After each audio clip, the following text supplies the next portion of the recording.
Very good morning to all of you. Shri Jagdeep ji, Director General, IIPA. Shri Sunil Kumar Gupta ji, Secretary, Vice-President of India.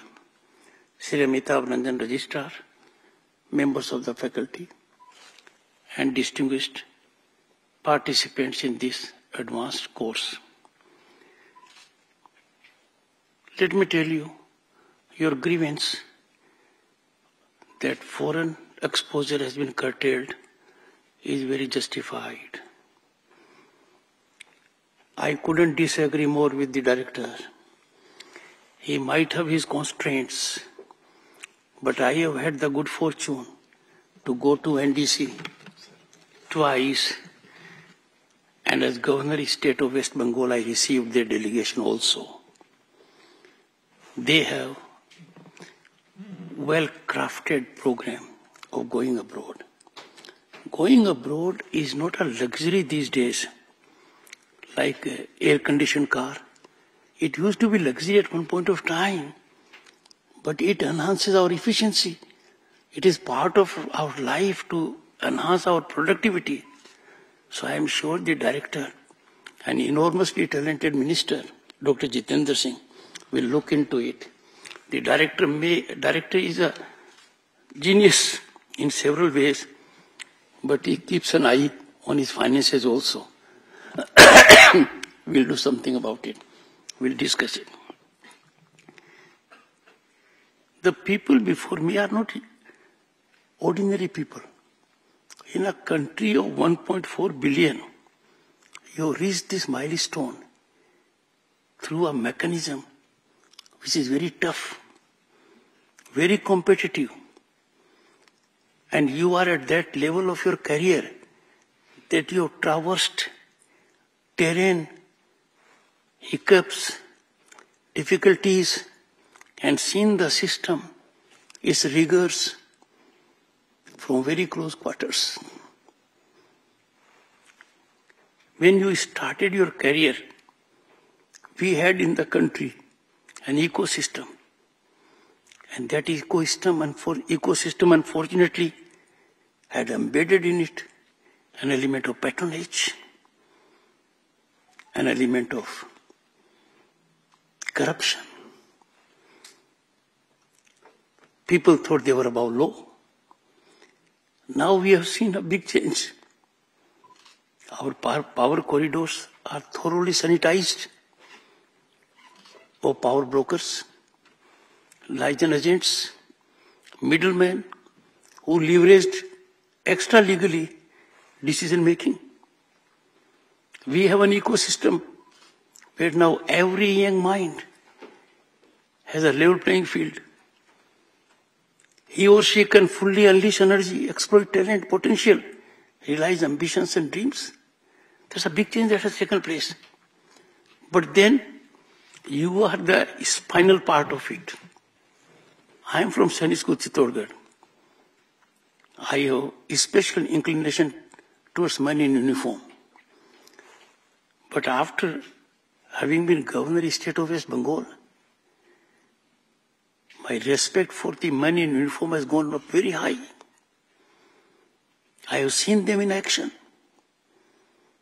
Coast Guard, Indian Navy, when we had cyclones, super cyclones, they could create havoc.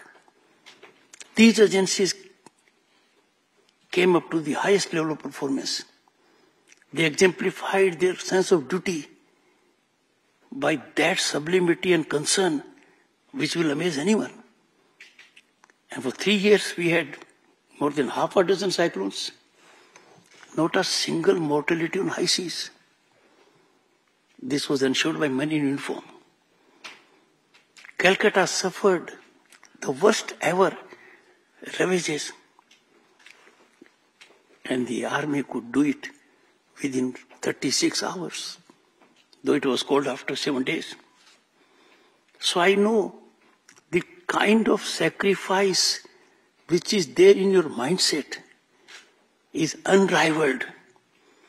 I am not trying to belittle those who are not from the services. Everyone has a role to play. But they have something very distinct, that they are prepared to make the ultimate sacrifice, and their families know about it. When they work, they have some sense of dedication.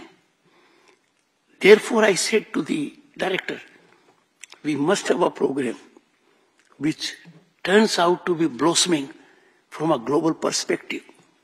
These days, the world is facing challenges of a very different nature. We have to equip ourselves with them. Artificial intelligence is only one facet. But disruptive technologies, their power has to be unleashed. We have to stay with them. They have made inroads in our houses, in our drawing rooms, in our workplaces. The world is grappling. But for the first time, India is in the leading countries that are focusing on it. Earlier in technology, we used to wait. Some country will have technology advancement. They will formalize a mechanism and we'll get it. Now we are in research, quantum computing. We are in the front line of nations. We are there. Our country is one of the very few countries in single digit that are focusing on 6G. And the commercialization of 6G will take place from 2025 onwards till 2030. When you started your career, the condition of the nation was a weak economy, fragile economy, hardly any foreign exchange balance, hardly any opportunities. The world ignored 1/6 of humanity. We did not have a global voice. And look at the distance we have traversed.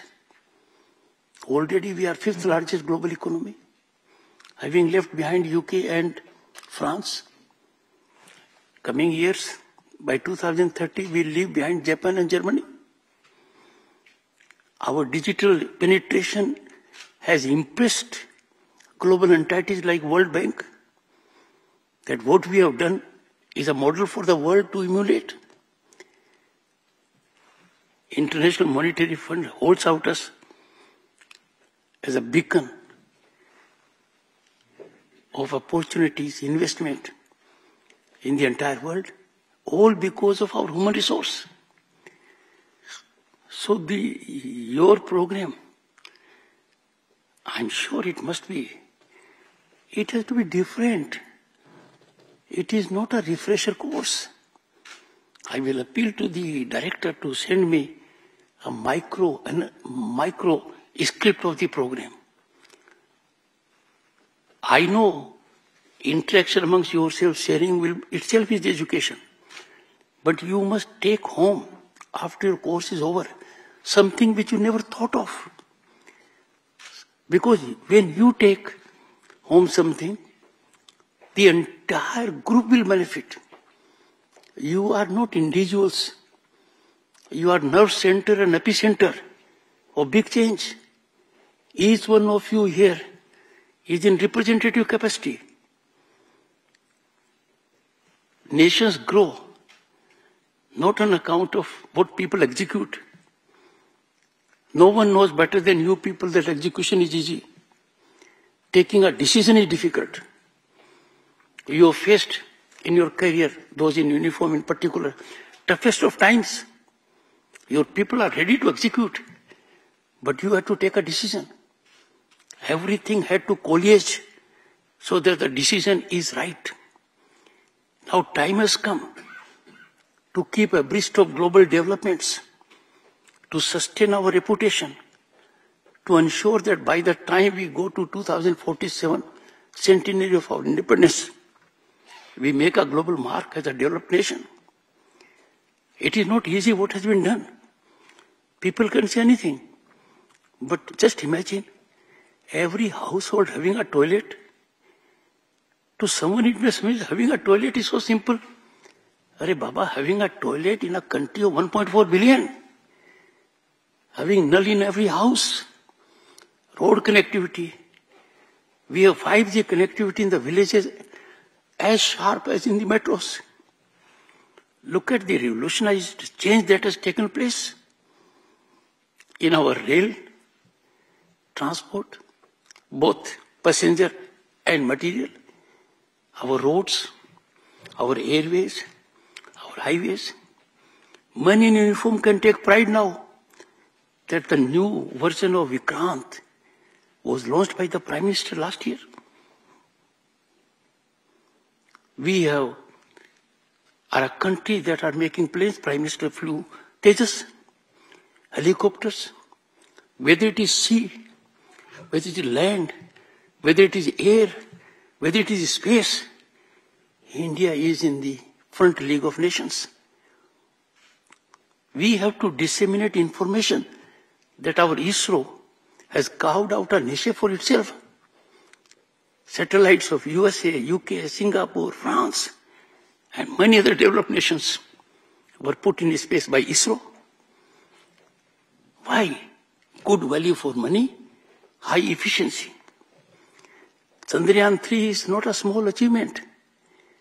It's a big achievement. All I mean to say that this course must have a penetrating, incisive input that you gain every day, something which you never dreamt of. This is the right platform.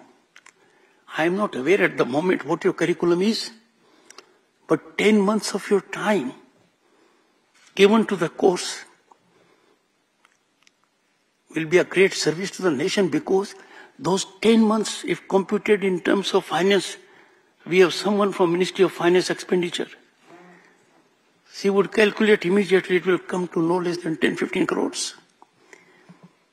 But money doesn't matter when you generate power of an idea, and that you can. Friends, I don't want to burden you with a lecture that you will get from the members of the faculty. But as human genius, we are best in the world. We are unrivaled. Even our uneducated people are techno-savvy. And that is why our per capita data consumption of internet is more than that of US and China taken together. That is why a farmer can receive directly funds from the central government thrice a year. And a huge amount. Right now it is more than 2,70,000 crores. Which means we in this country are born with a DNA where Eklavya is in us. Someone may skill us, someone may not skill us. We will learn it. Go to any village, you will find passport की application देनी है तो कहेगा राम सिंह का छोरा दे देगा, उसको पता है पासपोर्ट का क्या देना, हवाई जहाज का वो दे देगा, रेल का वो दे देगा, पानी का बिल वो करा देगा. सब सिस्टम बदला है. When I was a member of parliament in 1989 and a minister, I know the problems we faced. I could never dream that this will happen in this country. Now look at what we have done in rail. Vande Bharat. We have rapid rail.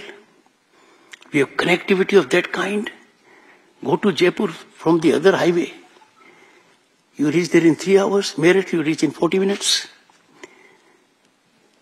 When I address the general body of IAPA, I appeal to them that they must have a module for the district magistrate and district SP. How can in this country we suffer pelting of stones on Vande Bharat? Those rogue elements must be brought to book. They must be meted out with exemplary consequences.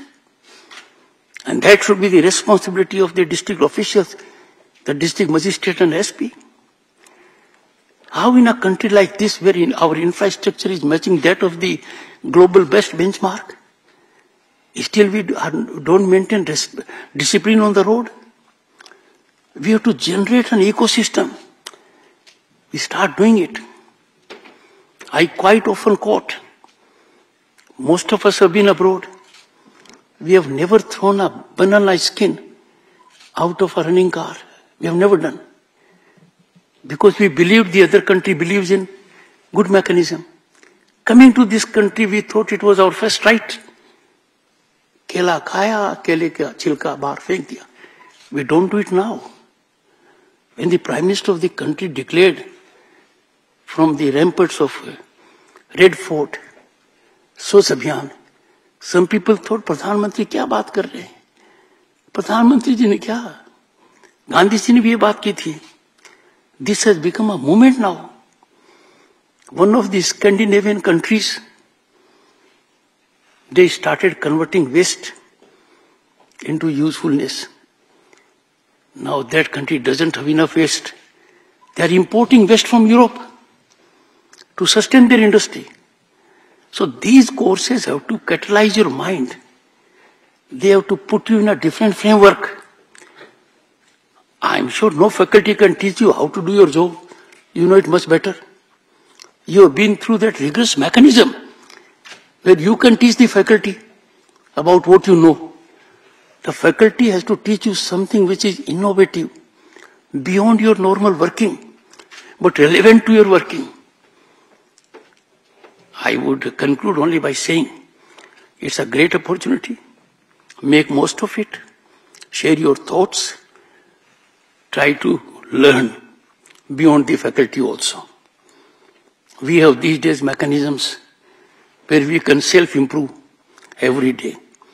If every day you will take out 30 minutes to know what is happening globally in a particular field and share it with your colleagues in this program, that will have positive cascading impact. Wish you the very best and wish you New Year in advance. I can tell you one thing, that the leadership of IIPA is passionate, committed, transparent, accountable. So make it a point to give them your thoughts also. He has the capacity and potential to convert it into reality. Your greatest spinal contribution will be that further courses will be tailored based on your inputs. I have nothing more to add, friends. Thank you so much.